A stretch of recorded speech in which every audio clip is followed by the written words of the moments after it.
Part 2 on the question of the foreign language. Like I mentioned, the reason why I qualify to talk about this is because I'm living the life.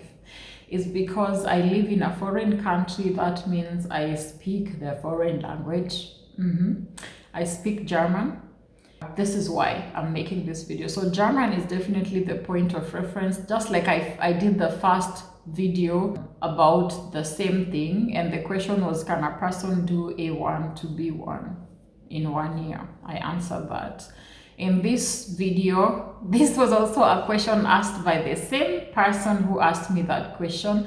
And the part B of the question was, is it better for a person to study until B1 or like A2 in Kenya, or probably B1 in Kenya or whatever country you're coming from? Is it better for them to do it there, or is it better that they just do it until maybe A2 level and then come and continue from here?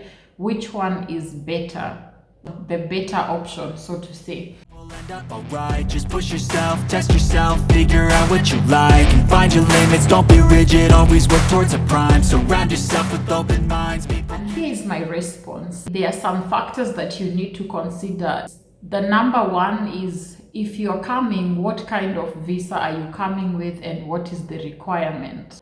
The urgency of the certificate, if it's B1, is it urgent? Is that a requirement? To marry with the first point, is it a requirement of the visa that you're doing? So yeah, the urgency of it and the requirement comes together. Number 2 is, do you have the money to pay for that, like to study until that level? Now that I've posed those questions, the answer I'm going to give to that question is, it's actually better for you to come and further your language studies here, because there are a couple of advantages of that. It's good, like I said, the higher you study while you're in your country, the better. But it's even much better when you do only the required level to get you here, and then you study the language from here. It's easy to understand a language when you are able to be in that environment where the people are speaking that language. It helps a lot.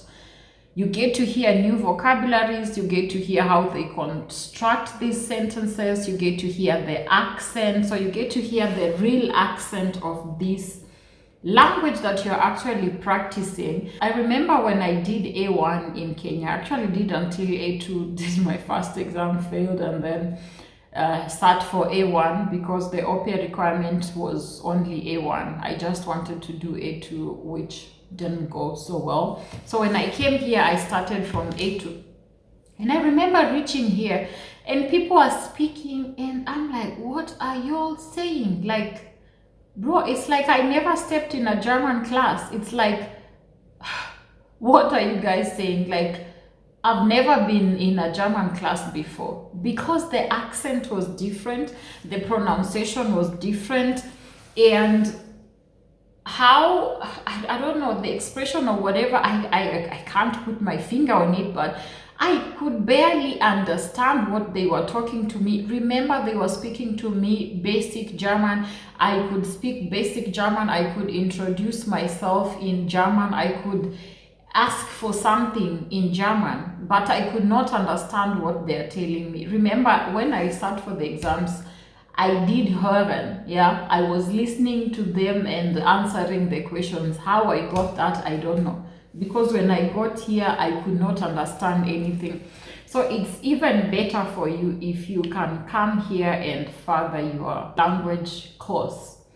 If your requirement is only A2, then I would recommend that you do A2 or the highest, maybe B1. Then come and further here if you have the opportunity to do so. If you don't, then just do until B2 also if you have the money. So I hope that answers the question. It's better for you to further your language studies in the country that speaks that language, because you can hear the accents. I'm just doing the recap. You can hear the accents, you can learn more vocabularies, and living with them or living in that environment, also you can relate the culture and the language, and it helps you to understand the language much better and to speak it. Stay tuned for the next third question that I'm going to be sharing with you. Oh, I forgot. Please subscribe, like, comment, share with your friends, with anyone that you feel like need to hear this. What else should you do? Share, like, comment, tell me if this information is helping you. Please do not withhold your comments and whatever. They encourage me to keep on doing these videos. And thank you so much for everyone who's reached out to me on my Instagram, just sharing the compliments and how the YouTube channel has been helpful and how they can relate. I don't take it for granted. Really, may God bless you. May He answer you when you call upon Him. Otherwise, Jesus loves you and I love you too with the love of Christ. See you in the next episode. Bye.